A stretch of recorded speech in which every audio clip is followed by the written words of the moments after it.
지난주 이제 7불 초반대에 정말 매수 버튼 딱 손가락 올려놓고 살까 말까 살까 말까 정말 고민 많이 했습니다.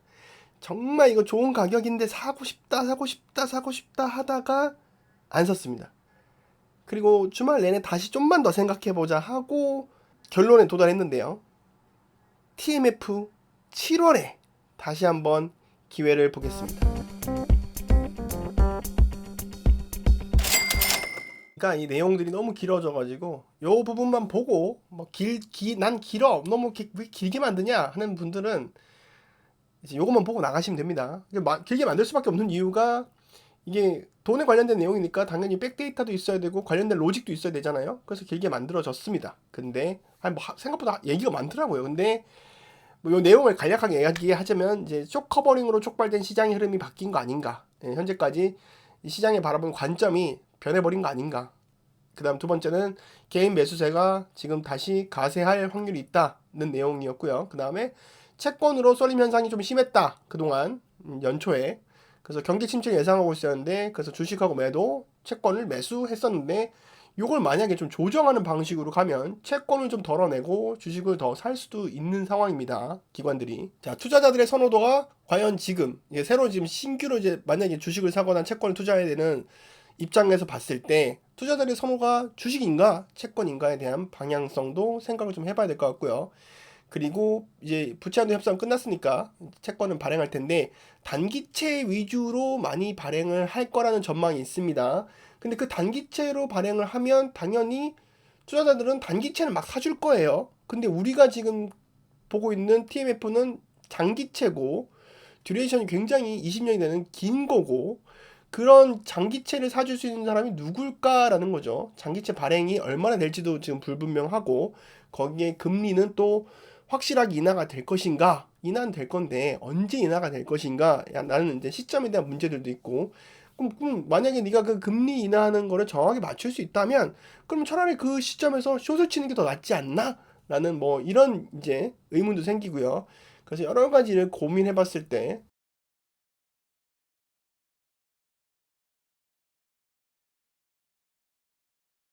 자, 엔비디아가 그 급등을 했었습니다. 지난주에. 여기 보면 숏셀러라는 게 이제 공매도 친 사람들이죠. 유명한 회사죠. S3 파트너스. 자, S3 파트너스의 자료입니다. 자, 거기서 얘기하는 게 급등일 하루에 한 2조 8천억 정도 손실 난 걸로 추산된다. 그리고 2023년도 전체 기간에 엔비디아에다가 공매도 친 거의 손실이 10조 이상이 났을 거다. 숏을 봤던 기관들, 숏을 잡고 있던 기관들이 이제 버티고 있었던 것 같아요. 버티다가 마지막에 엔비디아가 이제 저번에 영상 올렸듯이 가이던스 자체가 너무 말도 안 되게 올라가 버리니까 그 전에 굉장히 높았던 그 퍼랑 멀티플이 갑자기 이제 정당화가 된 거죠. 그동안 엔비디아의 공격 요인은 우리 엔비디아 좋은 회사인 거 알아. AI 쪽에서는 최고잖아. 근데 야 너무 높아. 멀티플 너무 높아. 퍼가 너무 말도 안 돼. 였는데 가이던스가 그렇게 올라가고 수익이 그렇게 따라 올라가 버리면 퍼가 내려갑니다. 퍼가 내려가 버리는 거는 이제 이 가격에 대한 어떤 정당화가 돼 버리는 거예요. 이제까지 높은 가격을 받던 거에 대한 정당화. 얘는 포텐셜 있는 애였어. 수익도 좋아지고 매출도 엄청 늘고 그러다 보니까 이제 숏 포지션 하락에 베팅했던 쪽에서 어마무시한 손실이 나죠. 자, 이 손실을 끊으려면 이제 주식을 되사야 되죠. 근데 시장에서는 뭐 지금 또 그 좋은 실적을 보고 달려들면서 사는 매수세가 있는 반면에 자, 여기 그 숏을 쳤던 거를 손실을 회복하기 위해서 다시 주식을 되사야 됩니다. 요 내용에 대해서는 나중에 다시 쉬운 버전으로 만들어서 올릴 생각입니다. 오늘은 제가 시간이 없어서 그냥 요걸로 끝낼게요. 그래서 숏 스퀴즈가 터지면서 지금 주가가 오르고 있다 라고 보는 게 맞을 것 같습니다.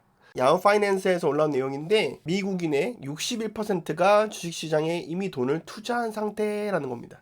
그래프를 보시면 2008년도에 최고 이 레벨을 찍고 자 여기 최고 레벨을 찍고 이제 쭉 하락하던 시장에서 쭉 빠졌던 개인 자금들이 서서히 다시 이제 올라오고 있다는 내용입니다.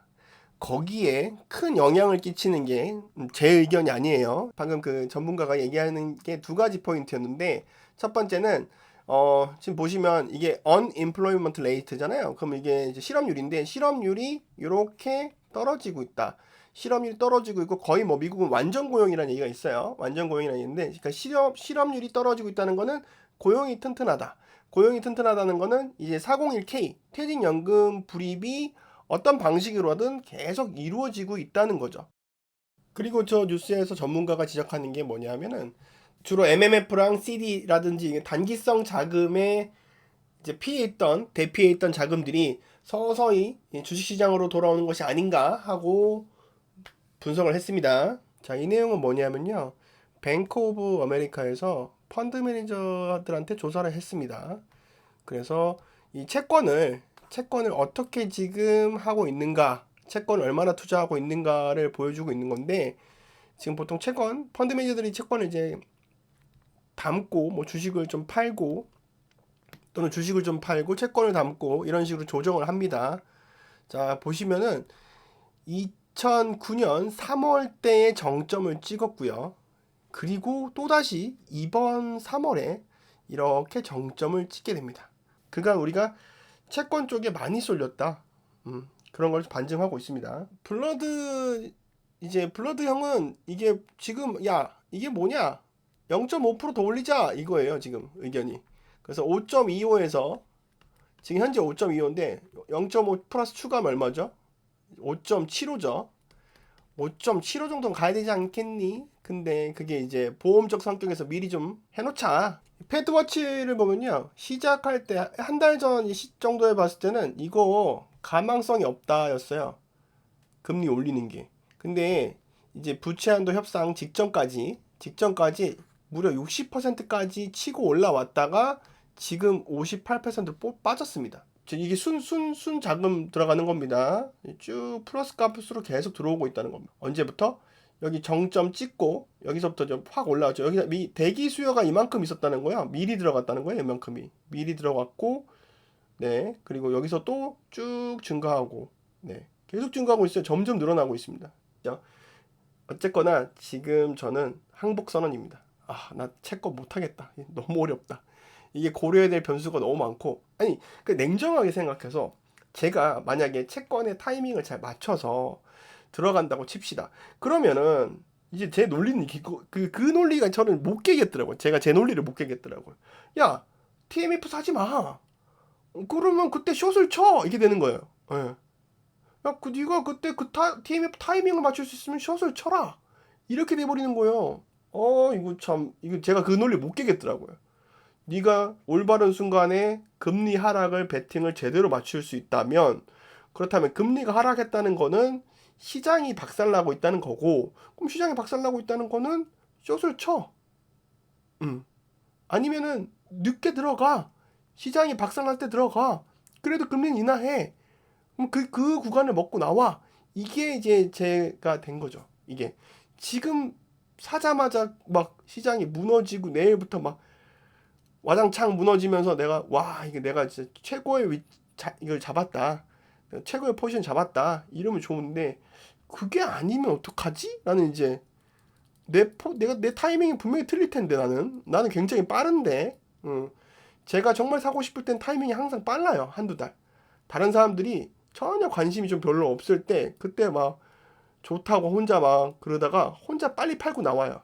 그게 제일 큰 문제점이에요, 제가. 근데 대신 손해는 그렇게 크게 안 보겠죠. 먹은 게 적으니까 문제지. 그래서 이번에도 TMF는 포기. 7월에 보자. 7월에 보는 이유. 너는 7월은 왜 보냐? 그러면 그때 이제 재무부에서 채권을 이제 한 1조 달러 정도를 발행을 할 겁니다. 이제 그게 5, 6, 7, 8 또는 90 이렇게 해갖고 쭉 아마 분산해서 발행을 할 거예요.